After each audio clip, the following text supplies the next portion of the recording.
Let's get started. Good morning. Good morning. All right. So if you can remind me of where we left off on Wednesday when we covered the cell skills. We've got a total of 9, and I want to say we got through the first 4 or 5. But does anybody have notes or have a better recollection than I do? Just so we start at the right point.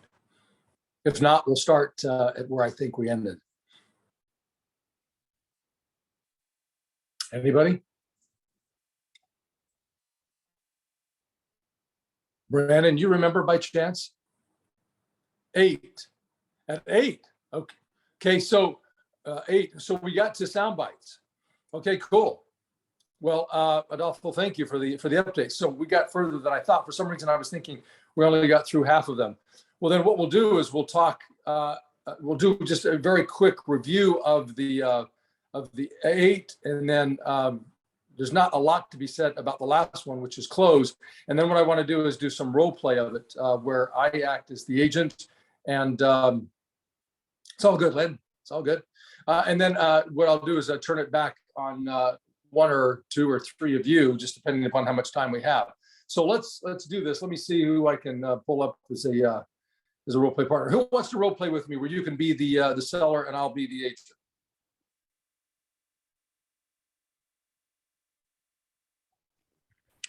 I'll be your seller. Okay. So can you turn on your camera? There we go, Iris. Good morning. Good morning, John. How are you? I'm good. Getting ready. Finishing getting ready. That's all good. You look beautiful. So, okay. So what I want to do is let's just assume that you are a for sell by owner, and I've called you. Or I'm going to call you, and we're just going to role play that. And in the process, I'm just going to use the various sales techniques that we've talked about. And let me just outline these for everybody.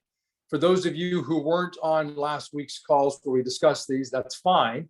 You can go back and watch the recording, because Russ is always good about uploading these to the Everest channel on YouTube. And all you have to do is type in Morning Ascent, John Ciet, sales skills, and maybe put in the approximate date. It would be Monday or Wednesday of last week, and you'll find the content. So the first sales skill we talked about was questions.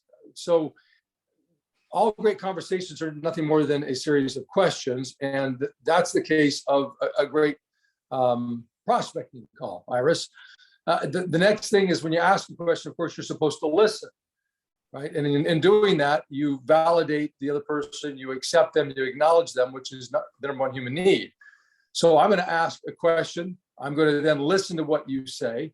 And then once I've done that, the way in which I demonstrate that I've listened is I'm going to repeat and affirm what you've said.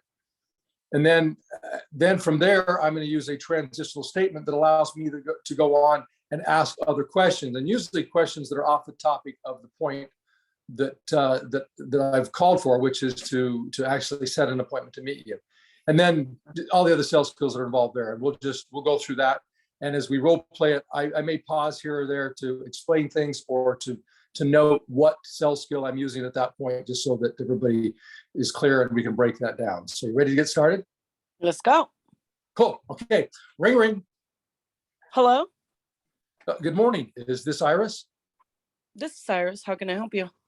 Yeah, Iris, so thank you for asking. So the reason for my call is my name's John Ciet. I'm a real estate broker in the area. And I noticed that your home is listed for sale by owner. And I was just calling to see when you plan on interviewing an agent for the job of getting your home sold. Oh my God, no, John. My home was on the market for a while, and it was just too much. So we decided not to sell anymore.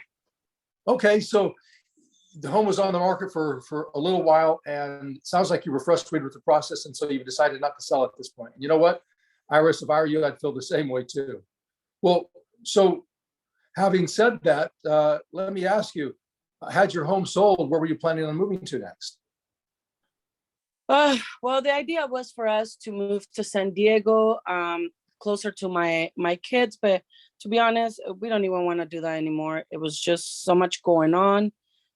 People are crazy out there, let me just tell you. So we're gonna stay. I don't think we're gonna come out to the market anymore. I get it. And ultimately, what was the most frustrating thing for you in the process of trying to get your home sold? Uh, well, it was just too many people putting so many offers, and to be honest, it was just crazy. We didn't know what to do at that time and at the moment, and people were putting some crazy offers, but it just got too overwhelming, to be honest. My husband and Okay. I said, no, no more. So tons of offers, really a lot of confusion, and you just felt like it was a mixed up process. There was a lot of confusion.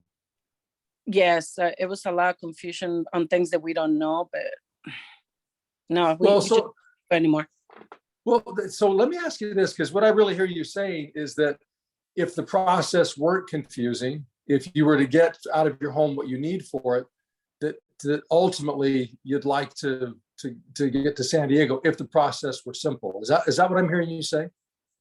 Yeah, I mean, simple for us. I mean, I know agents know exactly what they have to do, but we really don't want to pay any agents. That's why we decided not to put it on the market anymore.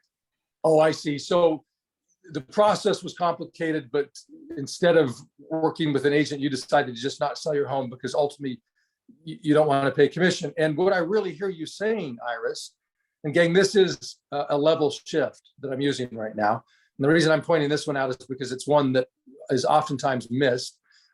So let me go back to it and say it again. So Iris, what I really hear you saying is that you just want to net as much money as possible for your home. You want the process to be simple, and you want to net as much money as possible for your home. And you believe that if you work with a real estate agent, you're not going to net as much money as possible. Is that right?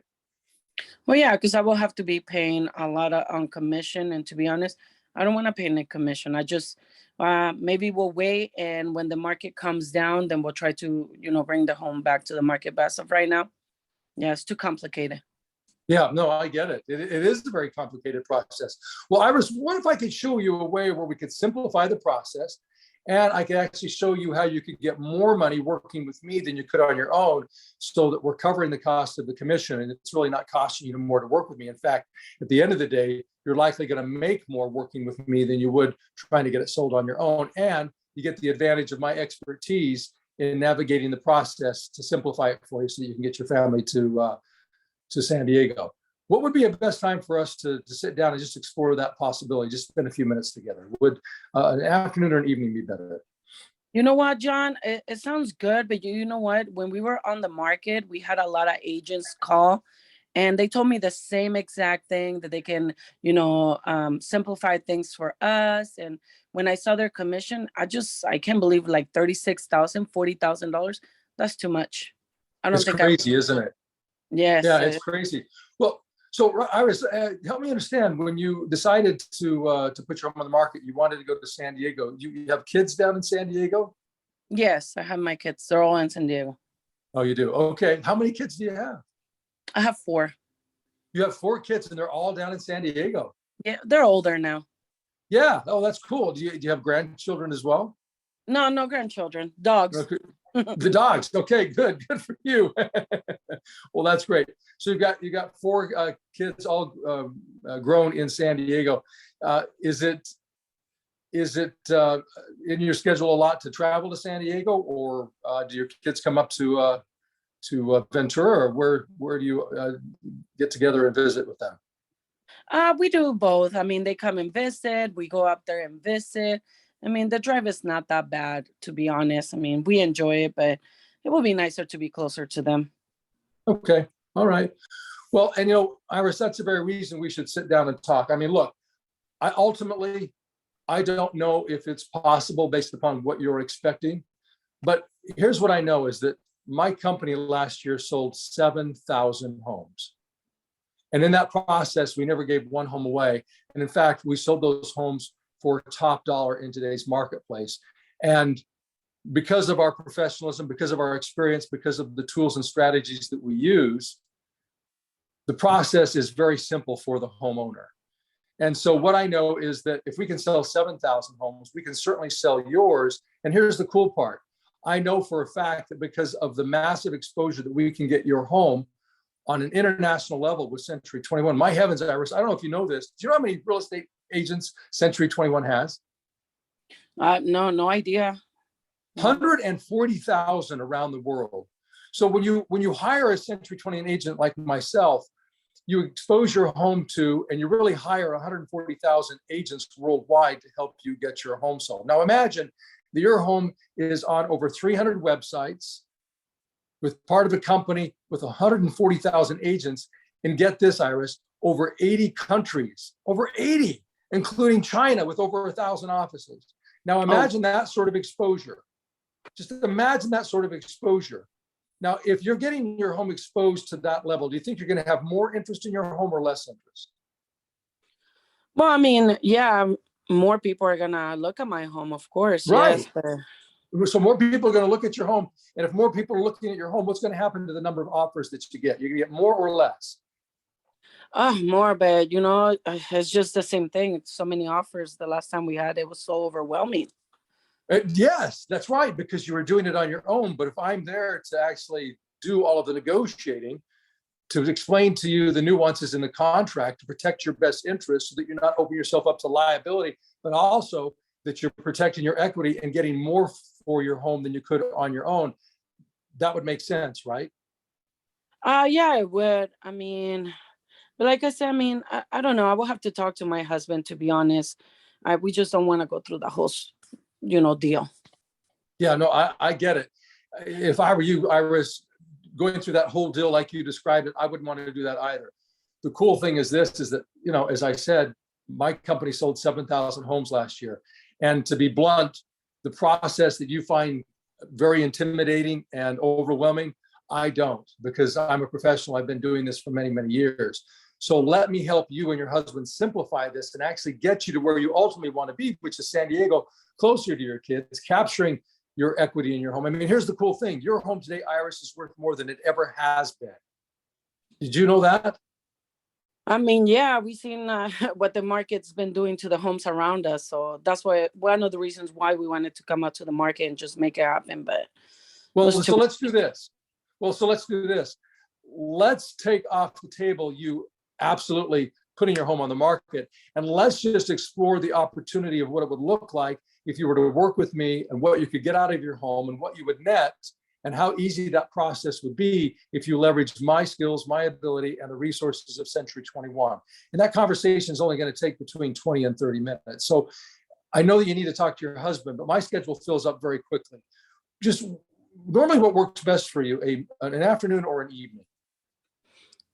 It will be an evening, but I would like for my husband to be with me if we were to set absolutely. something. So let me I talk to wouldn't him want and I'll you to call meet you. with him otherwise.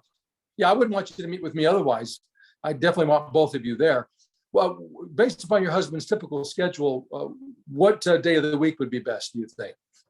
Oh, I don't know, John. I mean, I don't know. Usually, if he's normal now working in the area, he could be home by 5:36. But because he's not in the area, it makes it a little bit harder for me.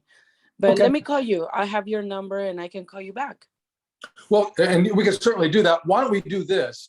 Why don't we just tentatively schedule a time that you believe is going to work for his schedule as well as yours? I'll put that in my schedule because my schedule fills up very, very quickly. And then give you an opportunity to talk with him. And then we can talk tomorrow at the same time. Would that work? Call me tomorrow to confirm. Okay, and we can certainly do that. Hey, before I let you go, if I could just maybe ask a couple other questions. When you put your home on the market, how did you determine the sales price? Oh, we went on the internet. We looked at other homes in the area. Based on that, I mean, nothing. Okay. Yeah, nothing major. Okay, and did you happen to get a value from a real estate agent, or was it all just your online research? It was all online research. Okay, and did you do that, or did your husband do that research? We both did. Yeah, you both did. Yeah. Okay. Well, here, let me propose something, Iris, if you're okay with this. I mean, obviously, you've indicated at least expressed some interest in the possibility of us talking. I haven't met your husband, haven't talked to your husband. If I could suggest me calling him to share with him what you and I've talked about, and give him an opportunity to meet with me over the phone, at least, before you guys commit to actually meeting with me in person. It seems like that might make sense. would there be a number that I could reach him at, either at work or his cell number? You know what? I would like to give you his information, but I know he will kill me. And yeah, for sharing his Well, number. So and Iris, the last thing I want you to do is for your husband to kill you, because then I know who did it, and then I'd have to turn him in, right? oh, there you go. Yeah, no. Why don't you call me tomorrow, John, and then we can confirm something. I'll talk to my husband when he gets home tonight. Just call me tomorrow at the same time. Okay, Iris, that's great. I appreciate your time. And let me give you my information so that if you decide you have a change of mind and you want to talk to your husband and call me back today, we can certainly do that. Fair enough? Fair enough. Okay. All right. You were stumping the chump, Iris. You normally in role play, we give leeway so we can get to the point where we set the appointment, but that's fine. You were just testing me, putting me to the limits, which is all good. No, you know, the reason why is that sometimes is we get to that point where, like, you know, we try all that and they still like, hey, you know, can I call you back? Oh, I already have your number. It registered on my phone. I'll call you back. That's very, so I just wanted, yeah. So I just That's wanted like to see how much you push. So that way I know, okay, I can keep going and going until this. Yeah, I push to the point where I feel either I'm losing rapport, I'm going backwards, or I get to a point where they're hanging up, right? Yeah. And sometimes you can't read where you are with rapport, and boom, they hang up. But normally you can figure out where you are based upon their demeanor, their tone of voice, and the words that they're using, right? Right. But to Lynn's point, very realistic. It is very realistic. Normally what I like to do in the role play is take it to the very end where we close. They see how I closed, see how I set the appointment, and the alternate answer questions that I ask. But great job. So everybody's giving you a virtual applause. Oh, thank you. Okay. All right. So through that process, gang, I just point out the sales skills that you recognized in the conversation with Iris. What did you see that we talked about previously? You listened, you repeated and affirmed, you found her hot button or what irritated her with the process of selling the property in the past, and you stayed focused on trying to have a solution for that and convincing her that that's the reason why you need to get together, not even to talk about selling the house, but exploring those options. Yes, spot on, Brandon. That's great. Anybody else? Yeah, what I noticed was that originally the issue was it was just a big hassle for them doing it itself. Then it transitioned to we don't want to pay a commission, which is usually what happens with for sale owners. Yep. Yeah. And if you notice, Ernie, in that process there, as she talked about not wanting to pay a commission, I used a level shift there. Do you remember that? Yeah. Yeah. And the level shift, gang, if you have a hard time remembering what that is, or you don't know what that is, a level shift is really just a sales skill where we read between the lines. So if you're taking notes, you know, what is a level shift? It's reading between the lines. When Iris said, for example, that they don't want to pay a commission to an agent, then I've got to read between the lines in terms of what she's really saying there. Is it that she doesn't want to pay a commission? Is that really the ultimate objection? No, usually it's they want to pay the least amount they can get away with and then still be able to do what they want to do. Yeah, it's ultimately, and what they want to do is get it sold for as much money as possible. In other words, capture as much of their equity as possible. And she believes that by avoiding working with an agent, that they're going to earn more money doing that. But what we all know is that a FSBO can never expose their home to the same degree that you or I can as professionals, especially affiliated with a Century 21. It has all those resources that we talked about in that soundbite. And I took her through that process of saying, what happens when you have your home on over 300 websites with 140,000 agents working to get it sold? And she acknowledged she'd get more offers. Well, when you get more offers, then what happens to the quality of those offers? What happens to the price of those offers? Well, of course, it goes up. So the fact is that she should be able to sell the home for far more working with a professional who's going to use their negotiating skills to protect her equity than she ever could trying to get it sold on her own. And that's what a level shift is. It really just points out, it really gets to the heart of what they're really saying. She said the objection was we don't want to list with the real estate agent because we don't want to pay commission, but that's not the objection. The objection is that she wants to capture as much money as possible, and she believes that she can't do that working with an agent. All right, what else? Anybody else? And Ernie, thanks for the feedback.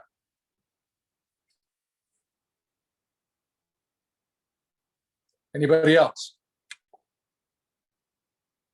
Oh, come on, you got some feedback, gang. Let's go. What didn't you like about it? I mean, there's always room for improvement. I can think of several things that I did that I would change, but give some feedback here. I like how you went back to the motivation when I said, when you asked me about my kids in San Diego, and you actually use that. And even though I kept saying like, hey, well, let me talk to my husband first before he kills me, before I share his information. I mean, in a way, I feel like we were still engaged, but because my husband wasn't listening, the client's husband wasn't listening, then, she didn't move forward. So now that kind of gives you I think the husband is the decision maker. Yeah. Because she wouldn't move forward. Absolutely. It did. It gave you a lot of husband. information. Yeah. No, it's a great point, Iris. Yeah. All right. Anybody else? Just one more comment. I want to hear from somebody new. John, it's Louis. Good morning. How are you? Louis, good morning. Good morning. To Iris's point in regards to the husband, I think also they're isolating that and asking a couple of questions in regards to how he's feeling and what his mindset is, and just adding the little thing that you're taking notes to kind of reinforce the listening. Yeah, no, I love it. Yeah, especially over the phone, right? That's another way of reinforcing that we're listening, validating them, acknowledging them, accepting them by taking notes. That's something we talked about last week. So yeah, that's great. That's awesome. Thank you. Yeah. Okay. All right, gang. So just remember that great prospecting calls are nothing more than a formula. They're very formulaic. There are steps to it. And if you follow those steps, well, one, if you understand those steps and you follow those steps, the call is going to be much better than it otherwise would be. You'll get further through the conversation. And the intention, of course, is get further to the point where you can actually get an appointment so that you can go out and meet with them face to face, because it's always easier to build rapport and to build value when you get to sit down with people face to face. But we've got to have the ability to take people through a conversation that allows them to at least feel safe enough, comfortable enough, secure enough, confident enough to meet with us face to face. So just again, remember, number one, we've got to ask questions. Number two, we listen. We really listen to the answers that they give us to those questions. And the way we do that, number three, is we repeat and affirm. And then number four, we use transitional statements like having said that, or now that I know that. When Iris said, for example, that it was a very complicated process, very confusing, very overwhelming, and we've decided not to sell the home, my response to that is, well, now that I know that, or as important as that is, or having said that, and then I go to step number five, which is pattern interruptions, asking questions. See, the questions that I'm going to ask are the pattern interruptions, the interruption to the pattern of, hey, let's meet for an appointment. I'm going to ask questions that are off the topic of meeting for an appointment. And so that's why I asked the question of, share with me, what caused you to decide to put your home in the market? And she said, oh, we wanted to move to San Diego. And then I talked more about that, kids and time spent with them. I asked if they had grandkids. She said, no, just dogs.